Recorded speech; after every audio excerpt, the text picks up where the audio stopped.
Hi guys, welcome to my channel. Today we are going to be filming my July TBR. We're going to be talking about the books that I want to read in July. It's kind of a big, ambitious stack, but without further ado, let's just get started. The first book I have for next month is Think and Grow Rich by Napoleon Hill.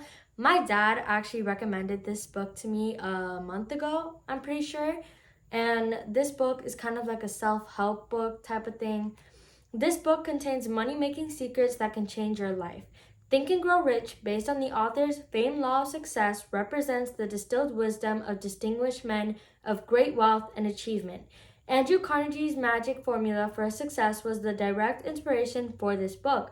Carnegie demonstrated its soundness when his coaching brought fortunes to those young men to whom he had disclosed his secret. This book will teach you that secret and the secrets of other great men like him. It will show you not only what to do, but how to do it. If you learn and apply the simple basic techniques revealed here, you will have mastered the secret of true and lasting success, and you may have whatever you want in life. So that's book number 1 for the July TBR. I'm super excited for this. I think it's going to help me grow into a different area in my life, grow into responsibility, and kind of get a point of view of adulthood, I guess. I'm pretty sure my dad recommended this book to set a goal in my mind and achieve it because I actually do want to be a family lawyer. So I think he recommended this so I can kind of get that goal into my mind and start going for it at a young age. So that's book 1 and next month's TBR. Book 2 is kind of a big, chunky book. We have A Court of Mist and Fury by Sarah J. Maas. This is book 2 in the ACOTAR series. Book 1 is A Court of Thorns and Roses. I read book 1 in April, and I've been wanting to read this book for quite some time, and I decided to put this book in my July TBR for this month. It's kind of a big, chunky book. It's 600 pages, but I'm actually really excited to get into this. Feyre has undergone more trials than one human woman can carry in her heart. Though she's not been granted the powers and lifespan of the High Fae, she is haunted by her time under the mountain and the terrible deeds she performed to save the lives of Tamlin and his people. As her marriage to Tamlin approaches, Feyre's hollowness and nightmares consume her. She finds herself split into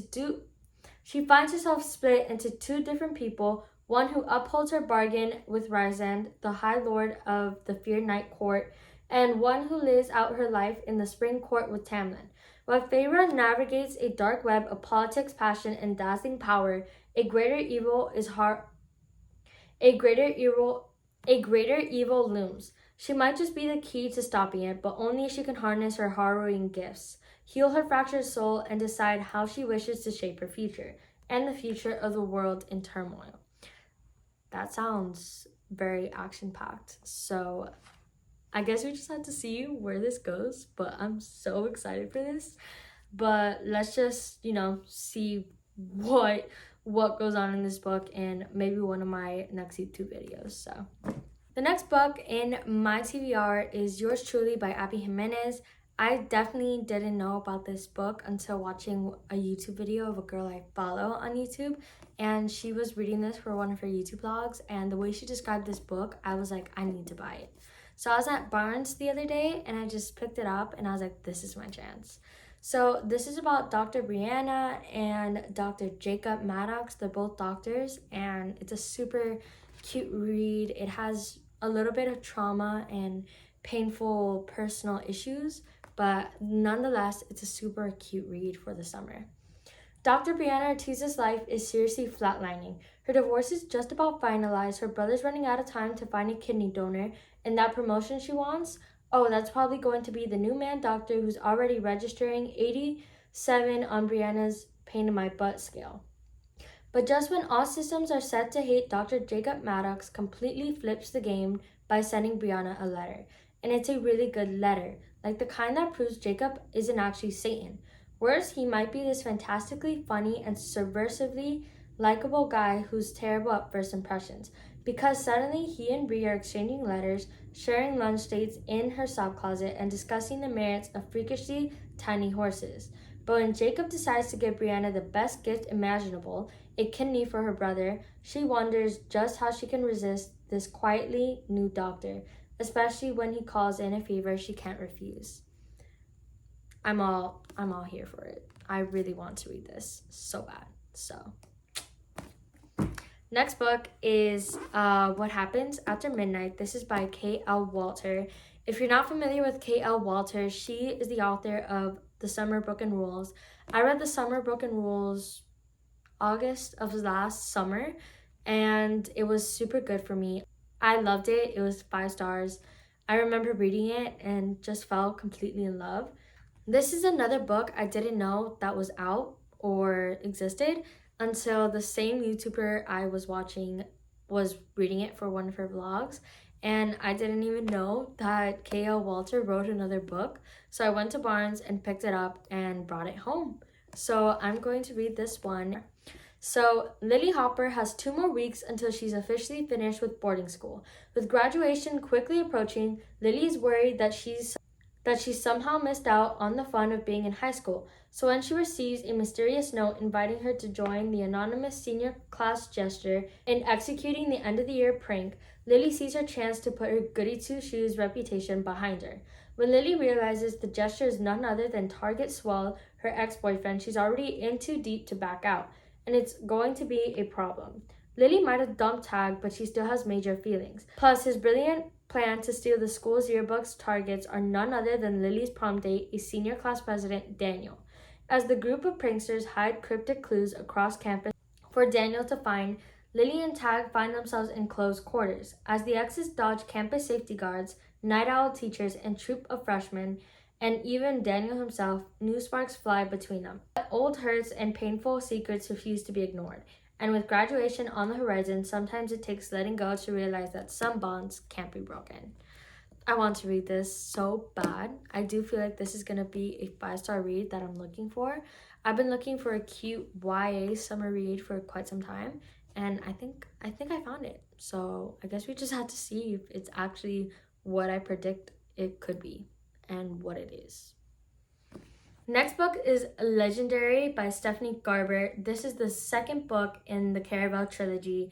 This is about Donatella Dragna, Scarlet's sister, in book 1. And the first book was kind of slow in the first 100 pages, but it ended up being a really good read for me. It was 4 stars. I think I rated it 4 to 4.5. I can't remember. But nonetheless, I really wanted to read this book, so I added it on this month's TBR. After being swept up in the magical world of Caraval, Donatella Dragna has finally escaped her father and saved her sister Scarlet from a disastrous arranged marriage. The girl should be celebrating, but Tella isn't yet free. She made a desperate bargain with a mysterious criminal, and what Tella owes him, no one has ever been able to deliver. Caraval masters Legend's true name. The only chance of uncovering Legend's identity is to win Caraval, so Tella throws herself into the legendary competition once more, and into the path of the murderous heir to the throne. A doomed love story and a web of secrets, including her sister's, Caraval has always demanded bravery, cunning, and sacrifice, but now the game is asking for more. If Tella can't fulfill her bargain and deliver Legend's name, she'll lose everything she cares about, maybe even her life. But if she wins, Legend and Caraval will be destroyed. Sounds like it has a lot of action and riddles. This book, the whole point of Caraval really does remind me of a riddle type of game, a game full of riddles. It does remind me kind of like a Disney magical vibe. I don't know, that's just me. But I'm excited to read this in July, my bad. But this is actually a super entertaining read. It seems it has everything that I usually look for in a book. So last book we have is Tomorrow by Gabriel Zevin. I don't really know anything about this book other than it's a fiction. I was watching a YouTube video of a girl I follow, another one, and she was reading this for one of her vlogs. She reads a lot of fiction and fantasy, so I didn't really think about picking this book up until I saw that vlog, and I really wanted to read it, so I bought it. And this is about Sam and Sadie Green. On a bitter cold day in the December of his junior year at Harvard, Sam Mazur exits a subway car and sees, amid the hordes of people waiting on the platform, Sadie Green. He calls her name. For a moment, she pretends she hasn't heard him. I'm pretty sure we've all done that before. But then she turns and a game begins. A legendary collaboration that will launch them into stardom. These friends, intimate since childhood, borrow money, beg favors, and before even graduating college, they have created their first blockbuster, Ichigo. Overnight, the world is theirs. Not even 25 years old, Sam and Sadie are brilliant, successful, and rich. But these qualities won't protect them from their own creative ambitions or the betrayals of their hearts. Spanning 30 years from Cambridge, Massachusetts to Venice Beach, California, and lands in between and far beyond, Gabriel Zevin's Tomorrow is a dazzling and intricately imagined novel that examines the multifarious nature of identity, disability, and failure, the redemptive possibilities in play, and above all, our need to connect, to be loved, and to love. Yes, it's a love story, but it's not one you have read before. Wow, that last part of the summary really got me. So this is the last and final book that I chose for July's TBR.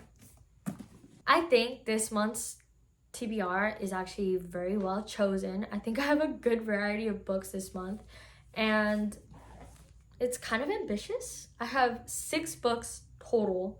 That's kind of a lot for only a month, but I'm pretty sure I can do it. I'm pretty sure we can try to do it.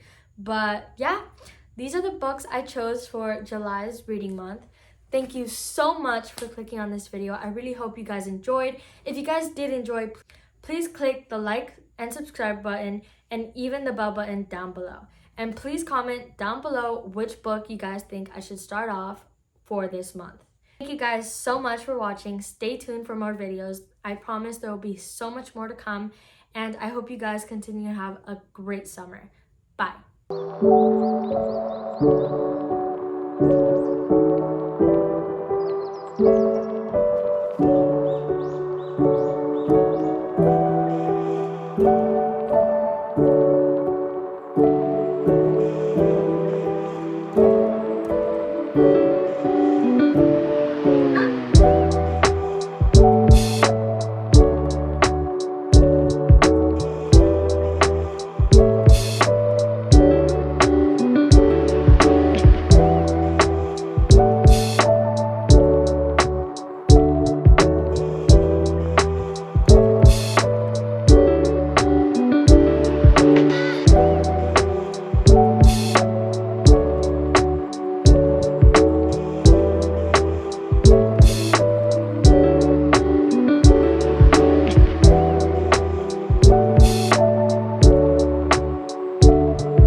Thank you.